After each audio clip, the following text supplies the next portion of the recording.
Tiga. Salam sejahtera bagi kita semua. Perkenalkan kami dari kelompok 5. Saya Hiska Stefani sebagai moderator dengan NIM 2020 11165. Kedua, Rizky Amelia Putri NIM 2020 11114. Ketiga, Putri Wijayanti NIM 2020 11215. 4. Dias Viko Pratama NIM 2020 1185. Kami akan mempresentasikan materi dengan judul kapitalisasi dan struktur modal. Pengertian kapitalisasi. Pengertian kapitalisasi terbagi ke dalam dua pengertian, yaitu 1. Menunjukkan jumlah sekuritis yang beredar atau saham dan obligasi. 2. Menunjukkan jumlah modal yang digunakan dalam perusahaan dan modal tersebut dalam bentuk modal saham, surplus, dan utang jangka panjang lainnya. Menurut Keputusan Menteri Keuangan Nomor 1 KM 12/2001, yang dimaksud dengan kapitalisasi adalah penentuan nilai pembukuan terhadap semua pengeluaran untuk memperoleh aset tetap hingga siap pakai, untuk meningkatkan kapasitas atau efisiensi dan atau memperpanjang umur teknisnya dalam rangka menambah nilai-nilai aset tersebut. Dengan demikian, maka kapitalisasi meliputi 1. Modal sendiri, yang terdiri dari modal saham dan surplus dalam segala bentuknya. 2. Modal asing, yang terdiri dari obligasi atau utang jangka panjang lain yang serupa. Pengertian struktur modal. Struktur modal adalah perbandingan antara imbangan pendanaan jangka panjang perusahaan yang ditunjukkan oleh perbandingan hutang jangka panjang terhadap modal sendiri. Kapitalisasi menekankan pada artian kuantitatif dan yaitu jumlah sekuritas yang terkait pada perusahaan yang meliputi jumlah utang jangka panjang dan modal sendiri. Struktur modal sendiri menekankan pada artian kualitatif, yaitu pertimbangan atau perbandingan antara jumlah utang jangka panjang dengan modal sendiri.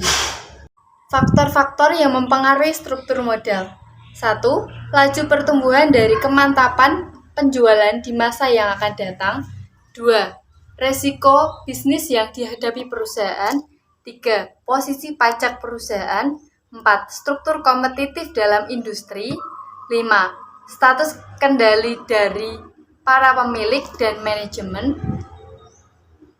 6. Fleksibilitas keuangan atau kemampuan untuk menerbitkan modal dalam kondisi yang tidak baik. 7. Susunan aset dari perusahaan sendiri. 8. Sikap para kreditur modal terhadap industri dan perusahaan. 9. Konservatisme atau agresivisme manajerial. Teori struktur modal. Teori struktur modal dibagi menjadi 3. Yang pertama, pendekatan laba operasi bersih. Yang kedua, pendekatan tradisional. Yang ketiga, pendekatan Modigliani. Pendekatan laba operasi bersih. Pendekatan ini menganalisis pengaruh perubahan utang terhadap nilai pasar saham perusahaan dan tingkat kapitalisasi ekuitas tersirat dengan asumsi laba operasi bersih dan tingkat kapitalisasi keseluruhan konstan untuk semua tingkat leverage. Jika leverage meningkat, maka nilai per lembar saham perusahaan akan meningkat dan tingkat kapitalisasi ekuitas akan naik. Pendekatan tradisional. 1. Pendekatan tradisional mengasumsikan adanya suatu struktur modal yang optimum dan bahwa perusahaan dapat menaikkan nilai totalnya melalui penggunaan leverage yang bijaksana. 2. Pendekatan tradisional mengatakan bahwa mula-mula perusahaan tersebut dapat menggunakan biaya modal dan menaikkan nilai total melalui leverage. 3. Berhubungan dengan leverage meningkatkan, maka para investor akan menaikkan tingkat kapitalisasi ekuitasnya. Namun, kenaikan ini tidak langsung mengoffset manfaat penggunaan dana utang atau yang lebih murah tersebut secara keseluruhan.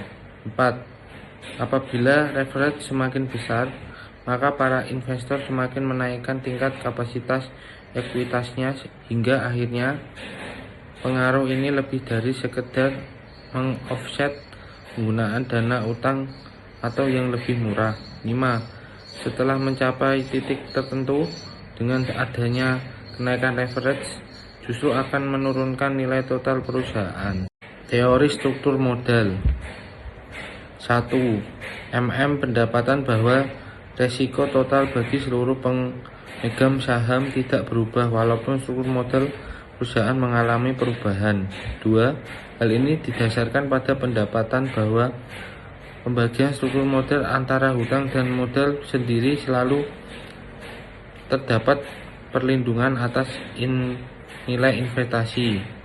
3. Nilai investasi total perusahaan tergantung dari keuntungan dan risiko sehingga nilai perusahaan tidak berubah walaupun struktur modal berubah.